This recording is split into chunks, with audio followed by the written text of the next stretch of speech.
ஒவ்வொரு நாளும் அதிகாலையிலே ஒரு சிலுவை தியானத்தோடு நாம் இந்த நாளின் தியானங்களை ஆரம்பிக்கிறோம். அப்படி இந்த நாளுக்குரிய சிலுவையை குறித்த வசனம் லூக்கா 23ஆம் அதிகாரம் 21ஆம் வசனம். லூக்கா 23:21. அவர்களோ அவனை சிலுவையில் அறையும் என்று கூக்குரலிட்டார்கள். இங்கே ஒரு கூட்டத்தை குறித்து நாம் வாசிக்கிறோம். இவர்கள், நான் ஏற்கனவே உங்களுக்கு சொன்னது போல, யூதர்கள், ஆண்டவருக்கு சொந்தமானவர்கள், ஆண்டவருக்கு என்று தெரிந்து கொள்ளப்பட்ட யெகோவாவின் பிள்ளைகள் என்று தங்களை பறைசாற்றுகிறவர்கள். நாங்கள் யூதரானால் எங்களுடைய மேன்மை எங்கே என்று தங்களுடைய மேன்மை குறித்து பேசுகிறவர்கள். நாங்க தான் ரொம்ப மேன்மைக்குரியவர்கள், நாங்க தான் எல்லா மேன்மைக்கும் பங்காளிகள், எல்லா மேன்மையும் எங்களுக்கு உண்டு என்று சொல்லி அவர்கள் தங்களை குறித்து பெருமை பாராட்டுகிறவர்கள். இவர்கள் தங்களை குறித்து பெரிதாக பேசுகிறவர்கள். இவர்கள் ஆண்டவராகிய இயேசுவுக்கு எதிராக இப்பொழுது செயல்படுகிறார்கள். இவருடைய பெருமை என்பது அவருக்கு எதிராக இவர்களை கொண்டு செல்லுகிறது. ஆண்டவருக்கு எதிராக இவர்களை வழி நடத்துகிறது. இவர்கள் ஆண்டவருக்கு எதிரானவர்களாக இப்பொழுது செயல்பட ஆரம்பிக்கிறார்கள். இவர்கள் ஆண்டவராகிய இயேசுவை சிலுவையில் அறைவதற்கு, வேதத்தை நீங்கள் படித்து பார்ப்பீர்களானால் கிட்டத்தட்ட ஒரு 10 காரணங்கள் யூதர்கள் இயேசுவை சிலுவையில் அறைவதற்கு என்று சொல்லப்பட்டிருக்கிறது. ஏறக்குறைய ஒரு 10 காரணங்களை வேதாகமம் பட்டியலிடுகிறது. இந்த யூதர்கள் இயேசுவை சிலுவையில் அறைய காரணங்களையும் வகையும் தேடிக்கொண்டிருந்தவர்கள். நேற்றைய தினத்துல நாம் இந்த சிலுவை தியானத்தை குறித்து படிக்கின்ற பொழுது ஆண்டவராகிய இயேசுவை சிலுவையில் அறைந்தார்கள், சிலுவையில் அவர்கள் அறைந்தார்கள் என்பதை குறித்து படித்தோம். இன்றைக்கு அவர்கள் சிலுவையில் அறையும் என்று கூக்குரல் இடுகிறார்கள். இன்றைக்கு நம்ம வீட்டிலே அல்லது நம்ம வாழ்க்கையிலே கூக்குரல் எங்கே காணப்படுகிறது?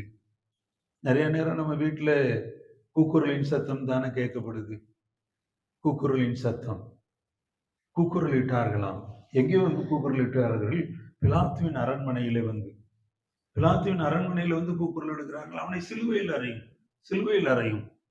பிலாத்து சொல்லுகிறான், இவரிடத்துல ஒரு குற்றத்தை நான் காணேன், இவரிடத்துல ஒரு குற்றமும் இல்லையே, சிலுவையில் அறைவதற்கு முகாந்திரம் இல்லையே என்று சொல்லுகிறான். தேசாதிபதி சொல்லுகிறான், சிலுவையில் அறையிறதுக்கு நோ சான்ஸ், முகாந்திரம் இல்லை. ஆனா இவங்க சொல்றாங்க அவருடைய சிலுவையில் அறையும். சொன்னது யாருன்னா அவருடைய சொந்த ஜனங்கள். நேற்றைய தினத்துல சொன்னேன், சிலுவையில அறைவது யார் என்றால் மறுதலித்து போனவர்கள். மறுபடியும் அவரை சிலுவையில அறைகிறோம். நம்ம அநேக நேரம் இது காணப்படுகிறது. நாம் மறுதலித்து போனதுனால இயேசுவை திரும்ப நாம் சிலுவையில அறைகிறோம். ஒரு உடன்படிக்கை செய்யறீங்க, இனிமே நான் இதை செய்ய மாட்டேன், இனிமே நான் இதை நடத்த மாட்டேன், இனிமே நான் இப்படி வாழ மாட்டேன், இனிமே நான் இப்படி பேச மாட்டேன், இனிமே நான் இப்படிப்பட்ட காரியங்களை செய்ய மாட்டேன் சொல்லிட்டு திரும்ப அதை செய்கிற பொழுது ஒன்றை நீங்கள் நினைவில் கொள்ளுங்கள், திரும்ப நீங்கள் இயேசுவை சிலுவையில் அறைகிறீர்கள். ஆமென்.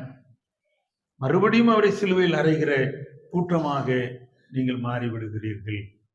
அந்த கூட்டம் கூக்குரல் இடுகிறார்கள், அவனை சிலுவையில் அறையும் என்று அவர்கள் கூக்குரல் இடுகிறார்கள்.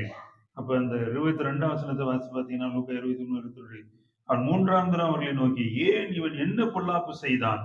மரணத்துக்கு ஏதுவான குற்றம் ஒன்றும் இவனிடத்தில் நான் காணவில்லையே, ஆகையால் நான் இவனை தண்டித்து விடுதலையாக்குவேன் என்றான். பிலாத்துடைய ஸ்டேட்மெண்ட்டை பாருங்க. குற்றம் செய்யாத இயேசு, குற்றமற்றவர், உங்களுக்காய் எனக்காய் பலியானார். அவர் எந்த பாவமும் செய்யல. நீங்களும் நானும் செய்த பாவத்திற்காக, செய்ய போகிற பாவத்திற்காக, செய்துவிட்ட பாவத்திற்காக, இனி வரும் மனுக்குலம் செய்ய போகிற பாவத்திற்காக இயேசு சிலுவையில குற்றமற்றவர் என்று சர்டிபிகேட் வாங்கிட்டு சிலுவையை சுமந்துட்டு போறார். அவர் குற்றமற்றவர் என்று அவரை குறித்து சொன்ன பின்பு அவர் தோளின் மேலே பார சிலுவை சுமத்தப்படுகிறது. அவர் சிலுவை சுமந்து கொண்டு கொல்கத்தாவை நோக்கி செல்லுகிறார். அவரை சுற்றி இருந்தவர்கள் இவனை சிலுவையில் அறையும் என்று கூக்குரலிட்டார்கள். எனக்கு அன்பான தேவச்சனமே, உங்க வீட்டுக்குள்ள துதியின் சத்தம், ரட்சிப்பின் சத்தம், மகிழ்ச்சியின் சத்தம், ரட்சிப்பின் கம்பீர சத்தம் கேட்கப்பட வேண்டும். கேட்கப்படாமல் கூக்குரலின் சத்தம் கேட்கப்படுகிறது என்றால் நீங்கள் இயேசுவை சிலுவையில் அறைகிறீர்கள். பரிசுத்த ஆவியானவர் அனுதினம் நம்மை நடத்துதல்ல, அவரை டெய்லி நம்ம சிலுவையில் அறைகிறோமா? இதை திரும்ப இன்றைக்கு நாம் சிந்தித்து பார்ப்போம். நம்மை அர்ப்பணிப்போம். அவரை சிலுவையில் அறைகிறவர்களாய் நாம் வாழாமல், மாறாக சிலுவை அண்டையில் அநேகரை கொண்டு வருகிறவர்களாக நாம் மாற கர்த்தர் நமக்கு உதவி செய்வாராக. தொடர் தியானத்தில் நாம் அப்போஸ்தலர் நடவடிக்கைகள் 4ஆம் அதிகாரம் 1-22 வசனங்கள் வரை இன்றைக்கு நாம் தியானிக்க அழைக்கப்படுகிறோம். அப்போஸ்தலர் நடவடிக்கைகள் 4ஆம் அதிகாரம் 1-22 வரை நீங்கள் படிக்கிற பொழுது பரிசுத்த ஆவியானவரால் அருளப்படுகிற தைரியம் என்பதை குறித்து நாம் படிக்க போகிறோம். பரிசுத்த ஆவியானவரால் கிடைக்கின்ற தைரியம்.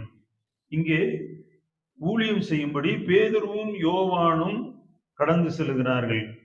3ஆம் அதிகாரத்தில் நாம் படித்தோம், அவர்கள் தேவ ஆலயத்துக்கு போனார்கள். பேதுரு யோவான் தேவாலயத்துக்கு போறாங்க. தேவாலயத்துக்கு போன பொழுது ஒரு அற்புதம் நடைபெறுகிறது. முதலாவது அற்புதம் பேதுருவாலே செய்யப்பட்டது என்பதை குறித்து நான் உங்களோடு பேசினேன். இந்த பேதுரு இந்த பெரிய அற்புதத்தை செய்து முடித்த பின்பு அங்கே இருக்கிற எல்லார் நடுவிலும் இதுவே பேச்சு பொருளாக மாறுகிறது. எல்லாரும் இதை பற்றியே பேசுறாங்க. பேதுரு கையை பிடிச்சு தூக்கி விட்டார், ஒரு பிறவி சப்பானி நடந்தான் என்பது எருசலேம் முழுவதும் பேச்சாக இருக்கிறது.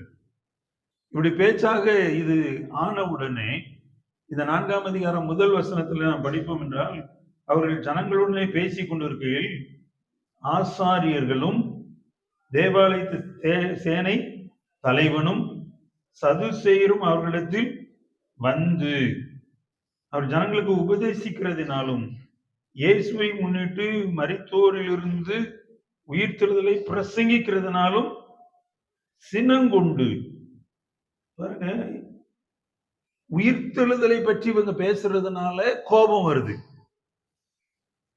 இயேசு உயிர்த்தெழுந்த பின்பு பேசப்பட்ட முக்கியமான செய்தி இயேசுவின் உயிர்த்தெழுதல். இயேசுவின் உயிர்த்தெழுதலிலே ஒரு வல்லமை இருக்கிறது, இயேசுவின் நாமத்தில் ஒரு வல்லமை இருக்கிறது என்பதை பேதுருவும் யோவானும் இந்த ஆசாரியர்களுக்கு, அங்கே கூடி வந்திருந்த இந்த வேதபாரகருக்கு, தேவாலய தலைவர்களுக்கு அவர்கள் சொல்லுகிறார்கள். இந்த தேவாலய தலைவர்களும் ஆசாரியர்களும் வேதபாரகர்களும் வந்து சின்னங்கொண்டு, 2 காரணத்தினால கோபம் வருது. ஒண்ணு, இவங்க கிறிஸ்துவை உபதேசிக்கிறார்கள், இயேசுவை பற்றி உபதேசம் பண்றாங்க. 2வது, இயேசுவின் உயிர்த்தெழுதலை பிரசங்கிக்கிறார்கள். இயேசுவின் உயிர்த்தெழுந்த வல்லமைக்கு முன்பு பிசாசின் கிரியைகள் நிற்க முடியாது. இயேசுவின் உயிர்த்தெழுந்த வல்லமை என்பது பிசாசை சிலுவையிலே ஜெயித்த வல்லமை. இந்த வல்லமையை பற்றி இவர்கள் பேசுகிறாங்க, உயிர்த்தெழுதலை பற்றி பேசுறாங்க. திரும்ப திரும்ப பேதுரு சொல்றாரு, இஸ்ரவேலரே, நீங்கள் சிலுவையில் அறைந்த இந்த இயேசுவை தேவன் எழுப்பினார். ஆமென், அல்லேலூயா. நாம சிலுவையில் அறைகிற இயேசுவை தேவன் எழுப்பி இருக்கிறார். அவர் ஜீவாதிபதியா இருக்கிறார். பேதுரு அந்த வார்த்தையை பயன்படுத்துறாரு, ஜீவாதிபதியை நீங்கள் கொலை செய்தீர்கள். அவர் ஜீவாதிபதி, ஜீவாதிபதி அவர். இன்றைக்கு இந்த ஆசாரியர்கள் வேதபாரகர்கள் எல்லாம் இந்த பேதுருவையும் யோவானையும் அவங்க செய்த அற்புதத்து நிமித்தமாக தேடுகிறார்கள், அல்லது அவர்களை கூப்பிட்டு அவர்கள் சொல்லுகிற காரியங்களை பாருங்களேன். 3ஆம் வசனத்துல, அவர்களை பிடித்து காவலில் வைத்தார்கள். 4ஆம் வசனத்தை, வசனத்தை கேட்டவர்கள் அநேகர் விசுவாசித்தார்கள், ஏறக்குறைய 5000 பேராய் இருந்தார்கள். 6ஆம் வசனத்துல, பிரதான ஆசாரியர் அன்னா, காய்வா, யோவான், அலெக்சாந்தர், பிரதான ஆசாரியர் குடும்பத்தார் எல்லாரும் கூட்டம் கூடி, அடுத்த அந்த வசனத்தை வாசிங்கன்னா, அவர்களை நிறுத்தி, அவங்களை கொண்டு வந்து நிறுத்துறாங்க. நிறுத்தி 7ஆம் வசனம், அவர்களை நடுவே நிறுத்தி கேள்வி கேட்கிறாங்க. எந்த நாமத்தினாலே இதை செய்தீர்கள் என்று கேள்வி கேட்டார்கள்.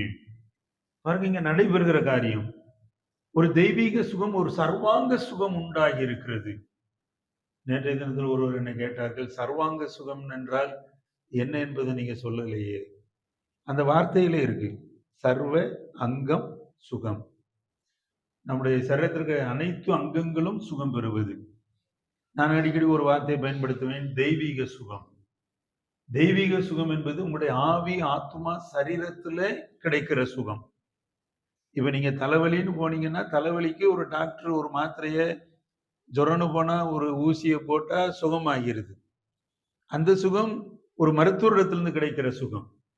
அது சுகம் இல்லை என்று நான் சொல்ல மாட்டேன். அது சுகம். அது உங்களுடைய சரீரத்துக்கு கிடைக்கிற சுகம்.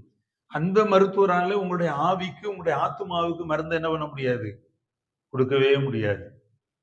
உங்களுடைய ஆவி, ஆத்மா, சரீரத்துல சுகத்தை உண்டு பண்ணுவது தேவ சுகம். அதான் தெய்வீக சுகம். ஆமென். இந்த தெய்வீக சுகம் என்பது முழு ஆன்மாவுக்கும் ஆத்மாவுக்கும் உடையது.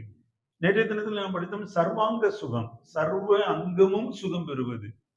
சர்வ அங்கமும் என்று சொன்னால் உங்களுக்குள் இருக்கிற இருதயம், தொய்ந்து போன இருதயம், உங்களுக்குள் இருக்கிற உடைந்து போன ஆத்மா, உங்களுக்குள் இருக்கின்ற தொய்ந்து போன அல்லது நொய்ந்து போன உங்களுடைய ஆவி, விழுந்து போன ஆவி, இது எல்லாமே சுகம் பெறும்.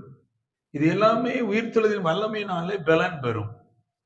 ஆகவே இந்த வல்லமை நமக்குள்ளே செயல்படுகிறது என்பதை நாம் உணர வேண்டும். அதான் உயிர்த்தெழுதலின் வல்லமை என்று திரும்ப திரும்ப பேதுருவும் யோவானும் சொல்லுகிறார்கள். இப்ப பிரதான ஆசாரியர், அங்கே அவங்க பேருங்கெல்லாம் போடப்பட்டிருக்கு. ஆசாரியோட குடும்பத்தார் யாவரும், வேதபாரகரும் எல்லாரும் சேர்ந்துக்கிறாங்க. தேவாலய தலைவர்கள் இவங்க எல்லாரும் சேர்ந்து இங்க வசனத்தை கேட்டவர்கள் விசுவாசித்தார்கள், விசுவாசித்தவர்கள் ரட்சிக்கப்பட்டார்கள். அவங்க தொகை 5000. பாருங்க, விசுவாசித்தவர்கள், வசனத்தை கேட்டவங்க விசுவாசித்தார்கள், விசுவாசித்தவர்கள் ரட்சிக்கப்பட்டார்கள். 5000 பேர். இது ஒரு பக்கம் நடக்கு. இன்னொரு பக்கம் யார் இந்த விசுவாசத்தை வளர்வதற்கு உதவி செய்ய வேண்டுமோ அந்த ஆசாரியர்கள். ஆசாரியர்கள்னா தேவாலயத்துல பணிவிடை செய்கிறவங்க. வேதபாரகர் என்றால் வேதத்தை கரைத்து குடித்தவர்கள். அங்கே இருக்கின்ற அண்ணா, காய்பா, அலெக்சாந்தர் இவங்க எல்லாமே ரொம்ப படித்த மேதாவிகள், படிப்பாளிகள், தேவாலயத்துடைய தலைவர்கள். வரிசையை சொல்லிட்டு போற சதுசேயர்கள். இவங்க எல்லாரும் சேர்ந்து கேட்கிற 2 கேள்வி. அவங்க கேட்கிறாங்க, எந்த நாமத்தினால இதை செய்தீர்கள், எந்த வல்லமையினாலே இதை செய்தீர்கள் என்று கேட்டார்கள். எந்த நாமத்தினால இதை செய்தீர்கள், எந்த வல்லமையினால இதை செய்தீர்கள் என்று கேட்டார்கள். இவங்க கேள்வியில 2 கேள்வி இருக்கு. எந்த நாமம், எந்த வல்லமை. பாருங்க, இவங்களுக்குள்ள ஒரு பெரிய அச்சம் வருகிறது. ஏனென்றால் இவர்களால் செய்யப்பட்ட இந்த அற்புதத்தை இந்த ஆசாரியர்கள், வேதபாரகர்கள் பார்க்க முடிகிறது. வாசிங்க 16ஆம் வசனத்துல, இந்த மனுஷரை எல்லாருக்கும் தெரிந்திருக்கிறபடி வெளியரங்கமான அற்புதம் இவர்களால் செய்யப்பட்டதே, அதை நாம் இல்லை என்று சொல்லக்கூடாது. இவங்க எல்லாம் கூப்பிட்டு கேட்கிறாங்க, எந்த நாமத்தினால, எந்த வல்லமையினால இதை செய்தீர்கள். ஏன் இவங்க அதை கூப்பிட்டு கேட்கிறாங்கன்னா, இப்படி ஒரு அற்புதம் நடந்ததை எல்லாரும் பார்த்திருக்காங்க. எல்லாரும் பார்க்கும்படி ஒரு பிறவி சப்பானி நடந்திருக்கிறான். இதை நாம் இல்லை என்று சொல்லக்கூடாதே. ஒருவேளை விட்டுருந்தா இவங்க அது நடக்கலன்னே சொல்லியிருப்பாங்க போல இருக்கு. அப்படிப்பட்ட ஒரு கூட்டம், அப்படிப்பட்ட ஒரு கூட்டம் தேவாலயத்தில் இருக்கிறது. இவர்கள் வந்து நின்று, பிறவி சப்பானி, தேவாலயத்துக்கு வெளியே இருந்தவன், அலங்கார வாசல்ல உட்கார வைக்கப்பட்டிருந்தவன், இயேசுவின் நாமத்திலே சுகத்தை கொடுக்கிறார்கள். ஆனால் இவர்கள் எந்த நாமத்தினாலே, எந்த வல்லமையினாலே இதை செய்தீர்கள் என்று கேள்வி கேட்கிறார்கள். கேள்வி கேட்டுவிட்டு அவங்க என்ன சொல்றாங்க பாருங்க, இவர்களை இப்படியே விட்டுவிட முடியாது அப்படின்னு சொல்லி 17ஆம் வசனத்தில் படிச்சீங்கன்னா, ஆகிலும் இது அதிகமாக ஜனத்துக்குள்ளே பரம்பாதபடிக்கு இது முதல் ஒருவோடு இந்த நாமத்தை குறித்து பேசக்கூடாது என்று அவர்கள் உறுதியாய் பயமுறுத்த வேண்டும் என்று சொல்லிக்கொண்டு, எந்த நாமத்தினால இதை செய்றீங்க, எந்த வல்லமையினால இதை செய்றீங்க என்று கேட்டவர்கள், இவர்கள் செய்த அற்புதம் வெளியரங்கமாய் செய்யப்பட்ட அற்புதம், இது நம்ம இல்லைன்னு சொல்ல முடியாது என்று சொல்லுகிறார்கள். அடுத்து என்ன சொல்றாங்க, இவர்களை உறுதியாய் பயமுறுத்த வேண்டும் என்று சொல்லிக்கொண்டு. அவங்க அடுத்து சொல்ற காரியம், இவங்களை எப்படியாவது கூப்பிட்டு மிரட்டணும். அடுத்து பாருங்க 18ஆம் வசனத்துல அவர்களை அழைத்து இயேசுவின் நாமத்தை குறித்து எவ்வளவும் பேசவும் போதிக்கவும் கூடாது என்று கட்டளையிட்டார்கள். இந்த அற்புதம் நடக்கலன்னு நம்மளால சொல்ல முடியாது. ஆனால் அவர்களை கூப்பிட்டு பயமுறுத்த வேண்டும் என்று சொல்லிக் கொள்ளுகிறார்கள். சொல்லிக்கொண்டு அவர்களை கூப்பிட்டு கட்டளை கொடுக்கிறார்கள். இந்த நாமத்தை குறித்து, இயேசுவை குறித்து பேசவே கூடாது. இயேசுவை குறித்து பேசவே கூடாது. ஒருவேளை நம்முடைய தேசத்துல கூட அப்படி ஒரு காலம் வந்து விடலாம் என்று அநேகர் ரொம்ப ஆண்டுகளுக்கு முன்பு தீர்க்க தரிசனம்லாம் சொல்லியிருக்காங்க.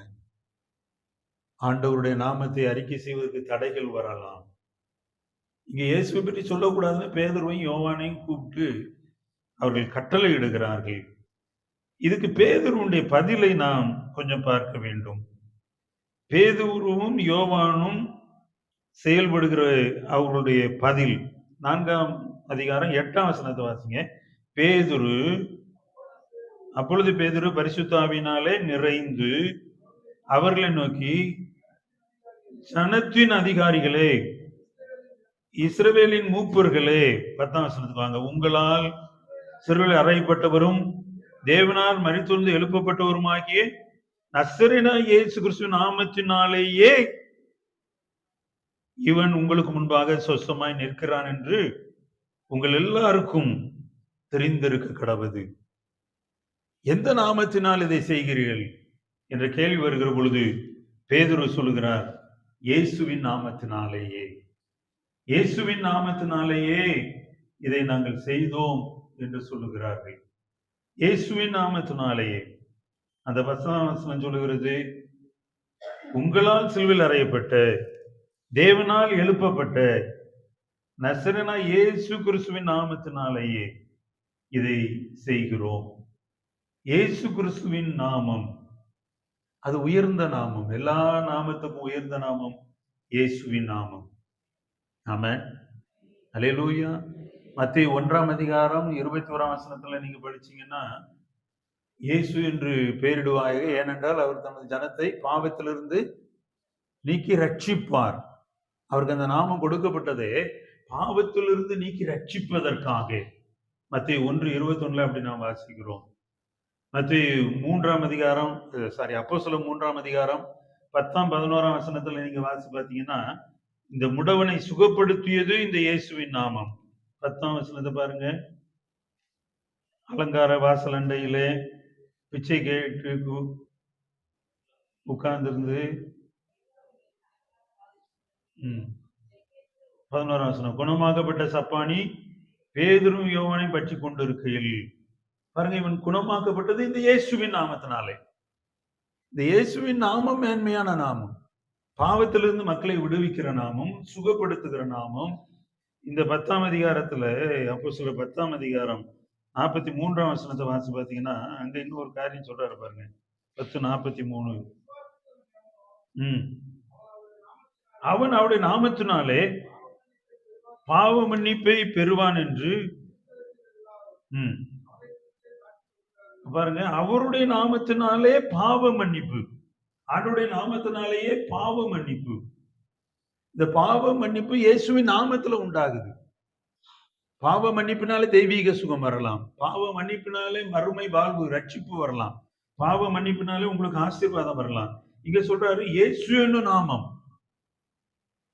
ஏசாயா தீர்க்கதரிசி சொல்றாரு, அவருடைய நாமம் அதிசயமானவர், ஆலோசனை கர்த்தா, வல்லமையுள்ள தேவன், நித்திய பிதா, சமாதான பிரபு. அவருடைய நாமம் அவர் பிறப்பதற்கு பல ஆயிரம் ஆண்டுகளுக்கு முன்பு ஏசாயா தீர்க்கதரிசினாலே சொல்லப்பட்ட நாமம். இந்த இயேசுவின் நாமத்தை நீங்கள் அறிஞ்சிருக்கிறீங்களா? இந்த இயேசுவின் நாமம் உங்கள் மேல் போடப்பட்டு இருக்கிறதா? இந்த இயேசுவின் நாமத்துக்கு உங்களுக்கு ஒரு தொடர்பு இருக்கிறதா? கேட்கிறாங்க, எந்த வல்லமையினால் இதை செய்கிறீர்கள்? அவங்க சொல்றாங்க, நாங்க உயிர்த்தெழுந்த வல்லமையினால் இதை செய்கிறோம். உயிரோடு எழுப்பப்பட்ட இயேசுவின் வல்லமை, தேவனால் மரித்தோரிலிருந்து எழுப்பப்பட்டவருமாயிருக்கிற நசரேயனாகிய இயேசு கிறிஸ்துவின் வல்லமை, அது நாமத்தில் இருக்கிற வல்லமை. இயேசுவை விட்டு நீங்க வாழ்ந்தீங்கன்னா அந்த வாழ்க்கை வெறுமையான வாழ்க்கையாய் போய்விடும். இயேசு இல்லாத வாழ்க்கை அது ஒரு ட்ரையான வாழ்க்கையா போயிடும். இதுல இருந்து நாட்கள் இயேசுவண்டை நம்மை கொண்டு வந்து கிட்டி சேர வைக்கிற நாட்களாய் இருக்கிறது. இந்த காரியங்களை அவர்கள் பேசுகிற பொழுது அங்கே இருந்த வேதபாரகர்கள், தேவாலய தலைவர்கள், ஆசாரியர்கள், பரிசேயர், சதுசேயர் எல்லாருக்கும் உண்டான ஒரு சில கன்ஃபர்மேஷன் என்ன நடக்கு பாருங்க. அவங்க சொல்ற காரியங்கள் 4ஆம் அதிகாரம் 13ஆம் வசனம். பேதுருவும் யோவானும் அவர்கள் படிப்பறியாதவர்கள் என்றும் பேதமையுள்ளவர்கள் என்றும் அறிந்தபடியினால் ஆச்சரியப்பட்டு அவர்கள் இயேசுவுடனே கூட இருந்தவர்கள் என்று அறிந்து கொண்டார்கள். இயேசுவுடனே கூட இருந்தவர்கள். ஆமென், அல்லேலூயா. இயேசுவுடனே கூட இருக்கிறவர்கள். இவங்களுக்கு தெரியுது இவங்க செம்படவர்கள். பேதுருவும் யோவானும் மீன் பிடிக்கிறவர்கள், பேதுருவும் யோவானும் கடலிலே தொழில் செய்கிறவர்கள், ரொம்ப பெரிய படிப்பறியாதவர்கள், பேதமையுள்ளவர்கள். இவங்களுக்கு நல்லா தெரியுது இவங்க ரொம்ப எஜுகேட்டட் இல்ல, சிவிலைஸ்டு இல்ல, கற்றவர்கள் அல்ல, மேதாவிகள் அல்ல என்பது தெரிகிறது. அது அவர்கள் அறிந்தபடியினால் ஆச்சரியப்பட்டு இவங்க எப்படி பேசுறாங்கன்னு அவங்க ஞானத்தை குறித்து வியந்தார்கள். எனக்கு அன்பான சகோதரனே, சகோதரியே, டெய்லி பரிசுத்த ஆவியானவரை நடத்துகிறார் என்று நான் சொல்லுகிறேன். இன்றைக்கு உங்கள் ஞானம் வெளியில இருக்கிற மக்களுக்கு ஆச்சரியத்தை உண்டாக்க வேண்டும். ஆமென். நீங்க சொல்ற பதில் வெளியில இருக்கிற மக்களுக்கு ஆச்சரியத்தை உண்டாக்க வேண்டும். நீங்கள் பேசுகிற ஞானம் அநேகரை ஆச்சரியப்படுத்த வேண்டும். எப்படிப்பா இது? ஒரு குழப்பமான காரியத்துல ஒரு ரிசல்ட் நீங்க சொல்றப்போ அது அநேகருடைய உள்ளத்தை உருக்க வேண்டும் அல்லது உருவாக்க வேண்டும். அது மற்றவர்களுடைய எண்ணத்தை காட்டிலும் வித்தியாசமான எண்ணமாக வெளிப்பட வேண்டும். அப்படி உங்க வார்த்தை, நீங்க பேசுவது, உங்களுடைய உள்ளம் வெளிப்படும் என்றால், வெளிப்பட வேண்டும் என்றால், நீங்கள் இயேசுவோடு கூட இருக்கணும். அதுதான் அங்க சூட்சமம். அங்கே உங்களுடைய ஞானத்தின் வெளிப்பாடு வித்தியாசமா இருக்குன்னா இயேசுவோடு கூட நீங்கள் இருக்கிறவர்களாய் இருக்க வேண்டும். அவங்களே சொல்றாங்க, இவர்கள் இயேசுவோடு கூட இருந்தவர்கள் என்று அறிந்து ஆச்சரியப்பட்டார்கள். இயேசுவோடு கூட இருந்தவர்கள். பாருங்க, பேதுரு அதற்கு பதில் சொல்லுகிறார்.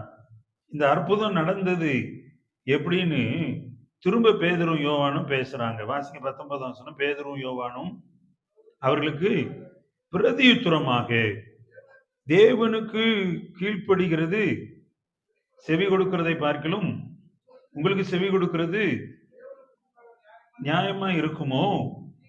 நீங்களே நிதானித்து பாருங்கள். நாங்கள் கண்டவைகளையும் கேட்டவைகளையும் பேசாமல் இருக்க கூடாதே. இந்த அற்புதம் நடந்ததே, இந்த அற்புதத்தின் மத்தியிலே இயேசுவின் உயிர்த்தெழுதலின் வல்லமை வெளிப்பட்டது. இந்த உயிர்த்தெழுதலின் வல்லமையை குறித்து நாங்க பேசாம இருக்க முடியாது. இவங்களுக்குள்ள அந்த ஞானம் வெளிப்பட்டதற்கு காரணம் இவங்க இயேசுவோடு கூட இருந்தார்கள் என்று நான் சொன்னேன். அடுத்து இவங்க சொல்ற காரணம் என்னன்னா, ஆண்டவருக்கு கீழ்ப்படிவது. அங்க சொல்றாங்க, தேவனுக்கு செவி கொடுக்கிறது, தேவனுக்கு கீழ்ப்படிவது. இயேசுவோடு கூட நீங்க வாழுவது உங்கள் ஞானத்தை வெளிப்படுத்தும். அடுத்து ஆண்டோட வார்த்தைக்கு கீழ்ப்படிவது, செவி கொடுப்பது. நம்ம டெய்லி வந்து ஒரு வசனத்தை சிலுவை குறித்து தியானிக்கிறோம். தொடர்ந்து அப்போஸ்தலர் நடவடிக்கைகளை பரிசுத்த ஆவியானவரோடு நடப்பதை குறித்து படிக்கிறோம். இந்த வாழ்க்கையில நீங்க இயேசுவோடு கூட இருப்பது இன்றைக்கு அவசியமான ஒன்று. இரண்டாவதாய், நீங்கள் அவருக்கு செவி கொடுப்பது மிகவும் அவசியமான ஒன்று. ஆண்டவரோட நடக்க ட்ரை பண்ணுங்க. ஆண்டவருக்கு செவி கொடுங்கள். ஆண்டவருடைய வசனத்துக்கு செவி கொடுங்கள். அது உங்களுக்கு நன்மையை கொண்டு வரும். அப்படியே நாம் ஜெபிப்போமா? ஒரு அர்ப்பணத்தோடு ஜெபம் பண்ணுங்க. ஆண்டவரே, தேவனுக்கு கீழ்ப்படுகிறது ரொம்ப தேவை என்று பேதுரும் யோவானும் அதிகாரிகளுக்கு, தேவாலய தலைவர்களுக்கு, சதுசேயருக்கு, ஆசாரியருடைய குடும்பத்தாருக்கு தைரியமாய் சொன்னார்கள். நாங்களும் தேவனுக்கு கீழ்ப்படுகிறதை இந்த பூமியில பறைசாற்ற, வாழ்ந்து காட்ட எங்கள் சொல்லால், செயலால், உடையால், நடையால் எங்க பேச்சுல, எங்க மூச்சுல, எங்க சொல்லுல, எங்க செயலில நாங்க பிரதிபலிக்க, வாழ்ந்து காட்ட எங்களுக்கு உதவி செய்யும்.